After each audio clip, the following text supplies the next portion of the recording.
Assalamu alaikum frères et sœurs en islam, toujours un réel plaisir pour moi de vous retrouver. Et aujourd'hui, mes frères et sœurs en islam, on va parler d'un sujet qui est aussi important. Il s'agit du fait de juger les gens. Il faut savoir que le jugement appartient à Allah subhanahu wa ta'ala. Allah, il ne regarde que nos intentions et la beauté de nos actions. Et les actions en islam ne valent que par leur intention. Nous ne connaissons pas les intentions des uns et des autres. Seul Allah sait, seul Allah connaît. C'est pourquoi on n'a pas le droit de juger les gens et même de condamner les gens. Souvent on a l'impression que certaines personnes sont dans l'égarement, mais on ignore tout de leur vie, on ignore tout de leur motivation. C'est pourquoi le musulman doit se garder de juger les gens, voire même de condamner les gens. Il doit être celui qui, lorsqu'il voit son frère en train de trébucher, essaie de le relever, pas de l'enfoncer. Ouais, les musulmans doivent être solidaires. On doit être solidaire. Quand on voit un frère ou une sœur qui emprunte un chemin qui mène à l'égarement, on essaie de l'arrêter, de l'interpeller avec douceur, avec hikmah, avec sagesse et parler avec lui pour qu'il comprenne.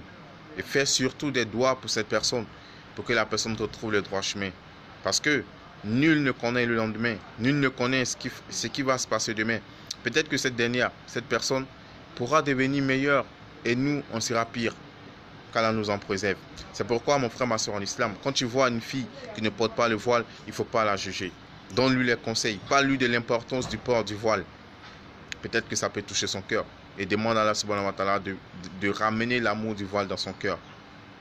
Le fait de ne pas porter le voile ne fait pas forcément de cette personne une mauvaise personne. Mais il faut l'aider parce que le port du voile est une obligation sur la femme en islam. Il faut l'aider, il faut lui faire comprendre cela avec douceur, avec hikmah. Et avec le temps, Inch'Allah, elle comprendra et elle portera sûrement le voile.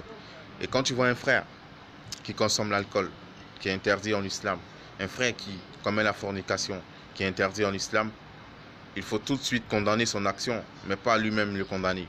Lui, il a besoin d'aide, il a besoin de ton aide, de notre aide à tous pour retrouver la droiture du chemin. Ne soyons pas encore un fardeau pour lui. Ne soyons pas encore une charge supplémentaire pour l'enfoncer, de sorte qu'il ne puisse plus se retrouver. Mes frères et sœurs en islam, soyons solidaires les uns des autres. Soyons des appuis les uns des autres. Ne soyons pas des personnes qui se condamnent les uns les autres. Ne soyons pas de ceux qui souhaitent le malheur des autres. On veut tous aller au paradis et on doit souhaiter pour les autres ce qu'on souhaite pour nous-mêmes. Et c'est ce que le prophète dit, sallallahu alayhi wa sallam. Il dit, vous ne serez vraiment croyants que lorsque vous aimerez pour les autres ce que vous aimez pour vous-même. Et nous, si on veut avoir le paradis, si on veut avoir une vie meilleure, on doit souhaiter aussi avec bon cœur que les autres aient une vie meilleure aussi. Et tout le bonheur qu'on se souhaite, on doit le souhaiter aux autres aussi. C'est pourquoi, mon frère, ma soeur en islam, comme je le disais, il ne faut pas condamner ceux qui pensent être dans le péché, ceux qui sont dans le péché. Il faut les aider avec les conseils, les aider avec les prières. Et avec le temps, Inch'Allah, Allah pourra toucher le cœur et les transformer, faire d'eux des personnes meilleures.